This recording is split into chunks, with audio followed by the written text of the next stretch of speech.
I'm Daniel, and welcome to my YouTube channel. We here at the channel are continuing in our series of videos with respect to information, education, inspiration, guidance, advice. And there are certain passages of the Torah that people tend to gloss over. The first that leaps to mind are the begats. So-and-so begats so-and-so, so-and-so begats so-and-so, goes on for 2 pages, skip the begats. There are also periods in the Torah and periods in the Tanakh where it lists travels, and it lists like a page full of, they went to this place, and then they went to that place, and then they went over there, and then from there they went over here, and people tend to skip over that because it's just, these things have meaning. And the verse I'm thinking about, and the place I'm thinking about, is in the first chapter of Deuteronomy, verse 24.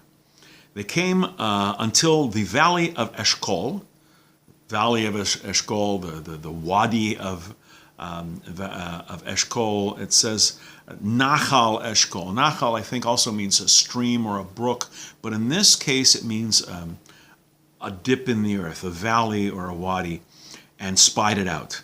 So what's the big deal about Eshkol? Well, Avram Avinu, our patriarch, Abraham, our sages say, had 3 close friends. One was Avner, one was named Eshkol, and one was named Mamre. Now, Eshkol and Mamre had places named after the plains of Mamre and the wadi, the Nachal Eshkol. And these 3 men, Abraham consulted. And when God said, I want you to circumcise yourself, he took it up with Avner and Eshkol and Mamre. And Avner said, don't do it. You're very old. This is not a little thing. This is a big deal. I don't suggest you do it. Don't do it.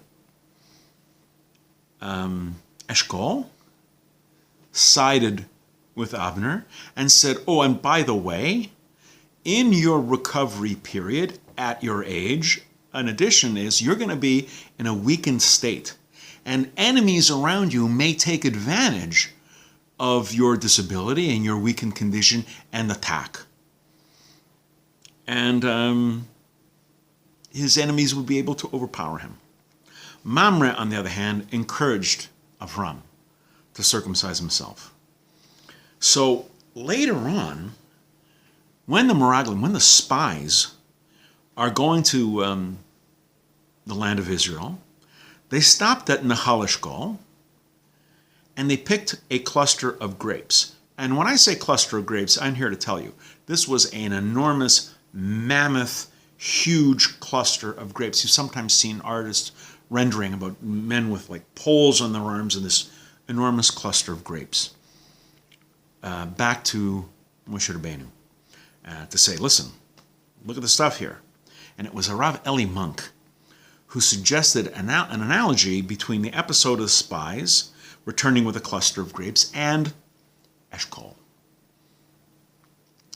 Eshkol having a lack of faith that things wouldn't turn all right. And he says, when the spies brought back this enormous cluster of grapes, and I'm imagining grapes the size of like grapefruits,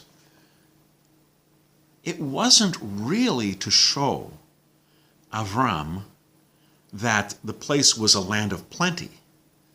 It says, look at the size of their grapes, and oh, by the way, they're just as big. They're giants. They're powerful. And they were abnormally large, and its inhabitants unusually powerful.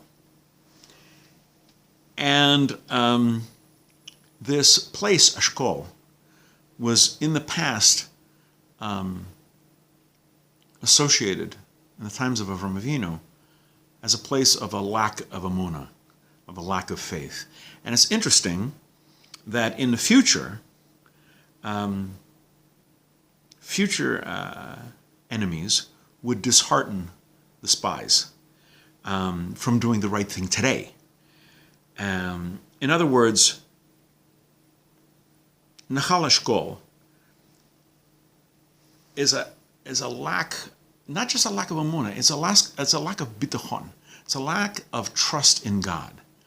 And it was Rav Munk who said, oh, isn't it interesting? Way back when, in the time of Abraham, this place, Eshkol, was associated with a lack of a trust in God. Eshkol doubted the trust, didn't have enough trust in God to see that Abraham was going to be okay. Only Mamre did. And so it's very interesting that the spies seemed to stumble upon or gravitate to that place in Israel where their lack of faith would appropriately fit in. We're going to be doing more videos along these lines. Please come back.